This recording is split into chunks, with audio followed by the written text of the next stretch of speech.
وقتی نام این دختر گرفته می شود که در مسابقه شرکت بکند، این دختر جوان اندونزیایی از جایش بلند می شود و در جایگاه حاضر می شود و می نشیند، مایک را گرفته تا مسابقه را شروع بکند.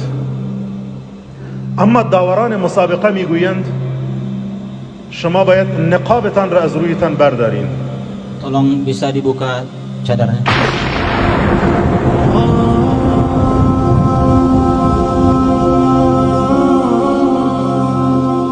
چون قانون مسابقه هست که نقاب باید در رویتان نباشد. وقتی این درخواست از او می شود، مانند صاعقه‌ای بر سر این دختر جوان مسلمان فرود می آید. لحظاتی در فکر فرود می رود. سپس می گوید استاد آیا می توانم مایک را زیر نقاب خود بگیرم و مسابقه را شروع کنم؟ می گوید نخیر، باید نقابت را از رویت بردارید، بعد می توانید در مسابقه شرکت بکنید. در کمال شجاعت و غیرت می گوید استاد نمی توانم ادامه بدهم، معذرت می خواهم، و سپس از مسابقه انصراف می دهد. بعد از آن ویدیو و فیلم این صحنه منتشر می شود که بازتاب بسیار وسیعی در رسانه‌های اسلامی و فضای مجازی پیدا می کند. آیا می دانید بعد از آن چه اتفاق می افتد؟ هزاران نفر به تلفن این دختر تماس می گیرند، هدایای زیادی را به سویش سرازیر می کنند، تحفه های زیادی سرازیر می شوند از جاهای دور و نزدیک. چندین برابر بیشتر از جایزه‌ای که برای نفر اول در مسابقه کشوری اندونزیا تعیین شده بود، چندین برابر بیشتر الله سبحانه و تعالی برای او می دهد. این جریان تنها به این هم ختم نشد، بلکه در یک برنامه شبکه تلویزیونی پخش زنده از این دختر دعوت کردند و داوران مسابقه رسما از او معذرت خواهی کردند بابت کاری را که انجام داده بودند و 100 میلیون روپی به او دادند، معادل حدود 8 لک افغانی، 3 برابر جایزه‌ای که تعیین شده بود، به او تقدیم کردند.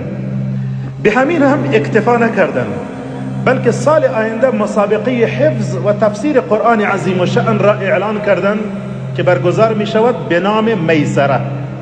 تحت عنوان میسره مسابقه حفظ قرآن و تفسیر قرآن برگزار می شود.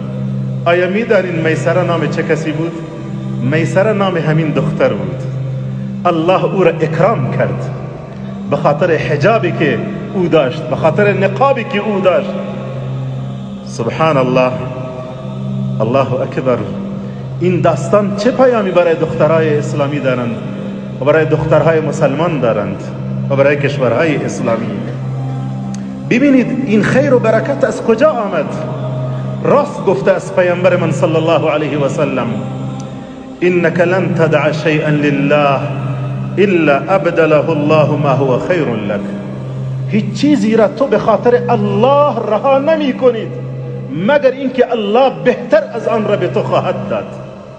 در روایت دیگر هرچند که ضعیف است نقل شده است من ترک شیئا لله عوضه الله خیرا منه.